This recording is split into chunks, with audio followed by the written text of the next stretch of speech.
नमस्ते बच्चों, कक्षा 10वीं के गणित भाग 2 के अध्ययन में मैं साधना टीचर आप सभी का हार्दिक स्वागत करती हूँ। आज हम देखेंगे मार्च 2020 की गणित भाग 2 की प्रश्न पत्रिका, जिसका प्रश्न दूसरे बी का 5वां प्रश्न इस तरह से है। कोई व्यक्ति किसी गिरिजाघर से 80 मीटर दूरी पर खड़ा है। उस व्यक्ति द्वारा गिरिजाघर की छत की ओर देखने पर 45 अंश माप का उन्नत कोण बनता हो तो गिरिजाघर की ऊंचाई ज्ञात कीजिए। देखिए, इस तरह के प्रश्न हल करने के लिए आपको आकृति आवश्यक है। तो यहाँ पर हमने आकृति बना दी है। जैसे यहाँ पर आकृति बनाने के बाद स्पष्टीकरण भी आवश्यक है कि कोई व्यक्ति गिरिजाघर से 80 मीटर दूरी पर खड़ा है। तो यहाँ पे एक गिरिजाघर आवश्यक है। तो यहाँ पर ए बी यह गिरिजाघर अर्थात चर्च इस रेखा द्वारा दर्शाया गया है, रेखाखंड द्वारा। सी स्थान पर व्यक्ति खड़ा है जो जब गिरिजाघर की छत की ओर देखता है तब इस तरह से 45 अंश माप का, देखिए ये कोण 45 अंश का कोण बनता है। उसके बाद है उस व्यक्ति की गिरिजाघर से जो लंबाई है, गिरिजाघर से 80 मीटर दूरी पर खड़ा है, तो ये जो लंबाई है BC की वो आती है 80 मीटर। तो यहाँ पर उसका स्पष्टीकरण आपको लिखना पड़ेगा कि माना कि AB यह गिरिजाघर है और C जो है यह प्रेक्षक व्यक्ति का स्थान है। प्रेक्षक अर्थात जो देखता है, वॉच करता है, निरीक्षण करने वाला प्रेक्षक। कोण ABC यह उन्नत कोण है। देखिए कोण ABC यह उन्नत कोण है। समकोण त्रिभुज ABC में, यहाँ पे समकोण त्रिभुज है क्योंकि गिरिजाघर जो है यह हमेशा, कोई भी इमारत जो है हमेशा भूमि को, पृथ्वी को, धरा को हमेशा लंब रूप होती है। तो बी पर बना हुआ कोण जो है 90 अंश माप का है। टैन थीटा अर्थात टैन 45 अंश बराबर सम्मुख भुजा बटे संलग्न भुजा। तो 45 अंश की सम्मुख भुजा हुई AB और संलग्न भुजा हुई BC। तो टैन 45 अंश बराबर AB बटे BC टैन की परिभाषा से।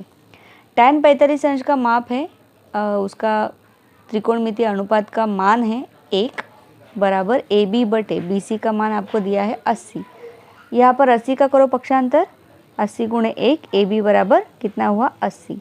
और क्योंकि यहाँ पर 80 जो है मीटर में दिया गया है तो इस 80 का माप भी मीटर में। तो उत्तर गिरिजाघर की ऊंचाई जो है 80 मीटर है। अब देखिए प्रश्न तीसरा A जो कि कृतियुक्त प्रश्न है। निम्नलिखित में से कोई एक कृति पूर्ण कीजिए। पहली कृति हम देखेंगे। देखिए ये आकृति है जिसमें त्रिभुज DEF दिया गया है और त्रिभुज DEF के यहाँ पर देखिए इस तरह से बिंदु लिया गया है और अन्य 3 त्रिभुज यहाँ पे बने हुए दिख रहे हैं आपको। PQ यह भुजा DE को समांतर है, QR भुजा EF को समांतर है और आपको PR भुजा DF को समांतर है। यह सिद्ध करने के लिए ये कृति पूर्ण करनी है। कृति पूर्ण करने के लिए जैसे आपको मैंने पहले कहा था कि जो कृति जहाँ पे चौखट है, रिक्त चौखट के ऊपर की लाइन देखना है आपको और उसके बाजू में जो कारण है वो देखना है और उसके आधार पर आपको चौखट में जो भी भरना है। तो पहली लाइन है त्रिभुज XDE में PQ समांतर DE। तो त्रिभुज में जब कोई भुजा एक किसी दूसरी भुजा को समांतर होती है तब कौन सा प्रमेय आता है? समानुपात का मूलभूत प्रमेय। तो XDE में समानुपात का मूलभूत प्रमेय आपको यूज़ करना है। देखिए XDE कहाँ पर है? XDE इस त्रिभुज में PQ जो है DE के समांतर है। तो समानुपात के मूलभूत प्रमेय से यहाँ पे आता है XP बटे PD बराबर XQ बटे QE। XP बटे PD यहाँ पे लिखा हुआ है तो चौखट बटे QE। तो चौखट में क्या आएगा? XQ आएगा चौखट में, है ना। तो XQ बटे QE समानुपात के मूलभूत प्रमेय से। दूसरा त्रिभुज XEF में QR समांतर EF। तो XEF इसमें QR समांतर EF।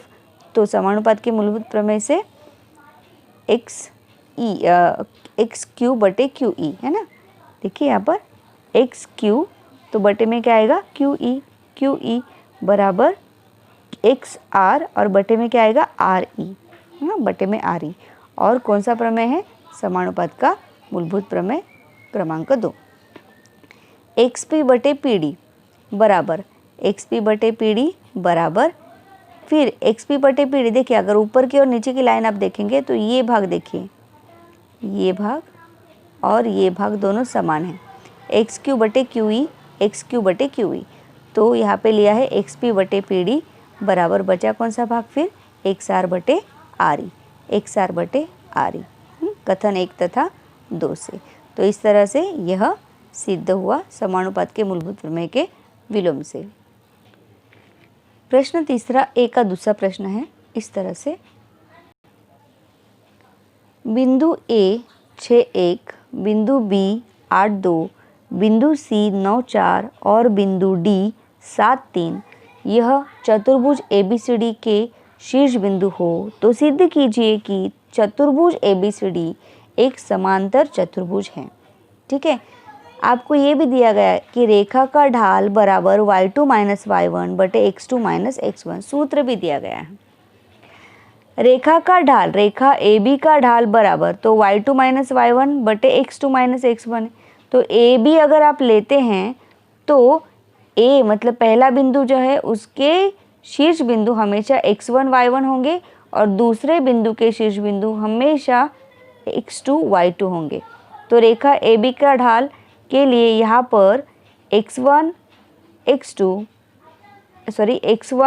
y1 x2 y2, तो 2 यह y2 आता है और 1 यह y1 आता है। ठीक है, तो AB का ढाल बराबर 2 y2 माइनस y1, तो 2 माइनस 1 और बटे में 8 माइनस 6, मतलब दूसरे बिंदु के निर्देशांकों में से पहले बिंदु के निर्देशांक इस तरह से हम माइनस करेंगे। तो 2 माइनस 1 बटे 8 माइनस 6, 2 में से 1 घटाओ 1 आता है, 8 में से 6 घटाओ 2, तो 1 बटे 2 यह आपका उत्तर है। रेखा BC का ढाल, तो यहाँ पर रेखा BC का ढाल ज्ञात करने के लिए हम क्या करेंगे? अब ये हमारा x1 y1 हुआ और ये x2 y2 हुआ। ठीक है, तो 4 में से 2 घटाएंगे और 9 में से 8 घटाएंगे। देखिए 4 में से 2 घटाएंगे और 9 में से 8 घटाएंगे। 4 में से 2 घटाएंगे तो 2 आता है, 9 में से 8 घटाएंगे 1 आता है, तो अर्थात 2 बटे 1, तो उत्तर आया 2। रेखा CD का ढाल, रेखा CD के लिए हम क्या करेंगे? CD, तो यहाँ पर देखिए 3 में से 4 घटाएंगे और 7 में से 9 घटाएंगे। 3 में से 4 और 7 में से 9 घटाएंगे, तो उत्तर आए देखिए 1 बटे 2। और ये आपको सब दिया हुआ है, आपको केवल उत्तर लिखना है घटाकर। रेखा DA का ढाल 3 माइनस 1 बटे 7 माइनस 6, तो 3 में से 1 गया, कितना बचा? 2, 7 में से 6 माइनस हुआ, कितना बचा? 1, 2 बटे 1, आपको केवल 2 लिखना है। उसके बाद देखिए रेखा AB का ढाल बराबर, रेखा AB का ढाल बराबर, अभी रेखा AB का ढाल कितना आया? 1 बटे 2, तो बराबर कौन सा ढाल आया? रेखा CD का ढाल, तो यहाँ पर रेखा CD का ढाल। आप यहाँ पे 1 बटे 2 नहीं लिखेंगे क्योंकि 1 बटे 2 आपने पहले यहाँ पे लिख दिया है और यहाँ पर आपको उत्तर लिखना है क्योंकि 1 तथा 2 से इधर साइड में लिखा हुआ है। ठीक है, तो यहाँ आएगा रेखा CD का ढाल। कुछ लोग यहाँ पे गलती कर देंगे, 1 बटे 2 लिखेंगे और आपका आंसर जो है गलत हो जाएगा। इधर साइड में भी आपको देखना है कारण कि 1 तथा 2 से आपको क्या लिखना है। रेखा AB समांतर रेखा CD, रेखा AB और CD समांतर समांतर है, अर्थात उन दोनों की ढाल समान है, तो इसीलिए यहाँ पर रेखा CD का ढाल, यह शब्द आपको लिखने हैं। रेखा BC का ढाल बराबर, अभी यहाँ पर भी देखिए BC और DA समांतर है, तो रेखा DA का ढाल है ना, रेखा BC का ढाल 2 है और रेखा DA का ढाल भी 2 है, तो रेखा BC का ढाल बराबर रेखा DA का ढाल। इस तरह से ये बाकी सब आपको प्रश्न में दिया गया होता है। कृतियुक्त प्रश्न तो हो गए, अब हम लेंगे हल करने वाले प्रश्न। प्रश्न तीसरा B, निम्नलिखित में से कोई भी 2 प्रश्न हल कीजिए जहाँ पे आपको 6 नंबर मिलते हैं। हर प्रश्न 3 नंबर का है।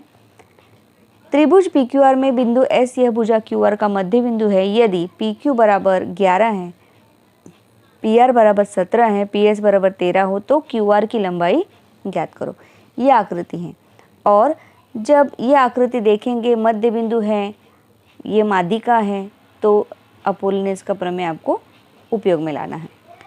अपोलोनियस का प्रमेय या कोई भी प्रमेय यूज करने के लिए आपको जो यहाँ पर दिया गया है वो लिखना है।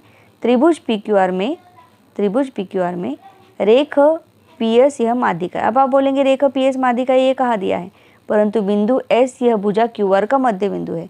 बिंदु S भुजा QR का मध्य बिंदु है और S बिंदु जो है सम्मुख शीर्ष बिंदु से जोड़ा हुआ है, अर्थात इस भुजा का मध्य बिंदु और सम्मुख भुजा का शीर्ष बिंदु, इनको जोड़ने वाले रेखा को हम माध्यिका कहते हैं। इसलिए PS यह माध्यिका हुई। तो रेखा PS यह माध्यिका है, इसलिए अपोलोनियस के प्रमेय अनुसार क्या कहता है अपोलोनियस का प्रमेय कि इस भुजा का वर्ग PQ का वर्ग प्लस PR का वर्ग बराबर 2 PS का वर्ग प्लस 2 QS का वर्ग। PQ का वर्ग प्लस PR का वर्ग बराबर 2 PS का वर्ग प्लस 2 QS का वर्ग। और सिर्फ आपको मान प्रस्तावित करने हैं। PQ का मान, PR का मान 2 गुणे PS का मान प्लस 2 QS का वर्ग। 11 का वर्ग 121, 17 का वर्ग 289 बराबर 2 गुणे 13 का वर्ग 169 प्लस 2 QS का वर्ग। 121 और 289 इनका यहाँ पे योगफल किया है 410 बराबर 338, यह 169 गुणे 2 है प्लस 2 QS का वर्ग। फिर देखिए यहाँ पर नीचे आपको क्या करना है, ये 338 का पक्षांतर करना है इस पक्ष में, तो कौन बचेगा 2 QS का वर्ग। तो 2 QS का वर्ग बराबर 410 माइनस 338, ठीक है। और उसके बाद 410 में से 338 को घटा दिया, बचा क्या 72। 2 QS का वर्ग बराबर 72, इस 2 का भी पक्षांतर कीजिए। QS का वर्ग बराबर 72/2, QS का वर्ग बराबर 2 से भाग लगाएंगे तो आता है 36, है ना। 2 तिहाई 6, 2 छक 12। फिर इन दोनों पक्षों का हम लेंगे वर्गमूल। QS का वर्गमूल QS और 36 का वर्गमूल 6। QS बराबर 1/2 गुणे QR। कैसे, QS यह QR का QS जो है QR का आधा है, क्योंकि S यह QR का मध्य बिंदु है कि नहीं। तो QS बराबर 1/2 गुणे QR, तो 6 बराबर 1/2 गुणे QR। 6 का होगा 2 का होगा पक्षांतर, तो 2 गुणे यहाँ पर 6 आया, 6 गुणे 2 बराबर 12। QR का माप आया 12, QR बराबर 12 है। अब हम देखेंगे प्रश्न तीसरे B का दूसरा प्रश्न। यहाँ पर आपको एक प्रमेय सिद्ध करना है। यहाँ पर कुछ भी जानकारी नहीं दी है, केवल ये आकृति वगैरह कुछ नहीं दिया है, केवल ये प्रश्न दिया गया है। सिद्ध कीजिए कि वृत्त के बाह्य भाग में स्थित बिंदु से उस पर खींचे गए स्पर्श रेखाखंड सर्वांगसम होते हैं। तो इस तरह से आपको आकृति बनानी है। क्या क्या है जानकारी, वृत्त के बाह्य भाग में स्थित बिंदु से, तो यहाँ पे एक वृत्त है और उसका ये बाह्य भाग में स्थित बिंदु है D, और उस बिंदु से उस वृत्त पर खींचे गए स्पर्श रेखाखंड। तो यह इस बिंदु से 2 स्पर्श रेखाखंड खींचे गए हैं DP और DQ, और ये स्पर्श रेखाखंड सर्वांगसम है, अर्थात PD और QD ये आपको सर्वांगसम दिखाना है। तो आप क्या करेंगे, यहाँ पर प्रमेय आपको ये शीर्षक आपको वापस लिखना है। ये जो शीर्षक है वृत्त के बाह्य भाग से, ये पूरा शीर्षक यहाँ पे वापस लिखना है।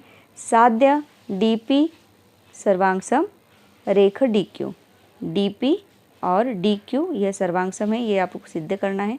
उपपत्ति त्रिभुज PAD में, देखिए त्रिभुज PAD इस त्रिभुज में और तथा त्रिभुज QAD इन दो त्रिभुजों में रेख PA सर्वांगसम रेख AQ, रेख PA और रेख AQ ये दोनों वृत्त की त्रिज्याएं हैं। उसके बाद भुजा AD सर्वांगसम भुजा AD, भुजा AD यह दोनों त्रिभुजों में सामान्य भुजा है। देखिए सामान्य भुजा है, हम इन दो त्रिभुजों की बात कर रहे हैं, इसकी और इस त्रिभुज की। फिर कोण APD, कोण APD और कोण AQD ये दोनों 90 अंश के कोण है। स्पर्श रेखा का प्रमेय, स्पर्श रेखाखंड जो है स्पर्श बिंदु से खींची गई त्रिज्या को हमेशा लंब होते हैं, इसलिए ये दो त्रिभुज जो है यह समकोण त्रिभुज है, और उनकी ये जो भुजा है ये कर्ण है दोनों की, और ये उनकी कर्ण के अतिरिक्त एक भुजा, अर्थात ये दोनों त्रिभुज जो है यह सर्वांगसम हो गए। कौन से प्रमेय से, कर्ण भुजा प्रमेय से। और क्योंकि दो त्रिभुज सर्वांगसम तो उनकी संगत भुजाएं भी सर्वांगसम, इसलिए पीडी और क्यूएस ये दो भुजा भी सर्वांग सम, पीडी और डी क्यू सॉरी, ये दो भुजा सर्वांग सम हो गई। वृत्त के यहाँ पे उत्तर वापस एक बार लिखा है, वृत्त के बाह्य भाग में स्थित बिंदु से उस वृत्त पर खींचे गए स्पर्श रेखाखंड सर्वांग सम होते हैं, यह सिद्ध हुआ। अगला प्रश्न है, देखिए 4.1 सेमी, प्रश्न तीसरे बी का तीसरा प्रश्न। 4.1 सेमी त्रिज्या वाला एक वृत्त खींचिए। वृत्त के केंद्र से 7.3 सेमी पर दूर स्थित बिंदु से वृत्त को स्पर्श रेखा खींचिए। यहाँ पर हमने 4.1 सेमी त्रिज्या का वृत्त यहाँ पर पहले से बना के रखा है और वृत्त के केंद्र से 7.3 सेमी दूरी पर यह बिंदु ये लिया है और देखिए ये बिंदु 7.3 दूरी पर लिया है और वृत्त के केंद्र से इस बिंदु को हमने जोड़ दिया है। अब हम क्या करेंगे, ये जो रेखाखंड है इसका हम खींचेंगे एक लंब समद्विभाजक। आधे से ज़्यादा माप लेकर यहाँ पर एक और नीचे की तरफ एक, ऐसे दो चाप बनाएंगे और फिर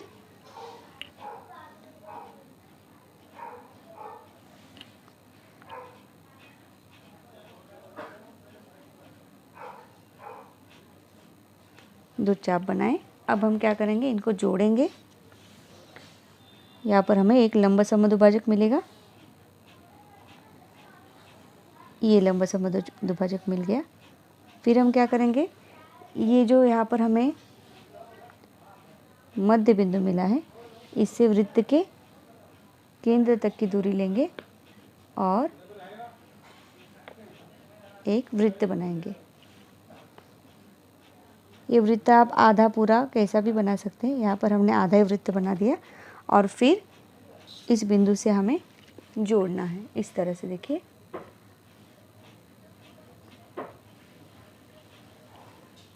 ये एक हो गया और ये दूसरा।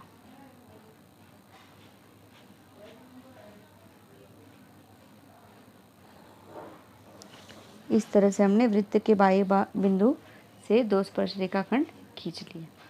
धन्यवाद।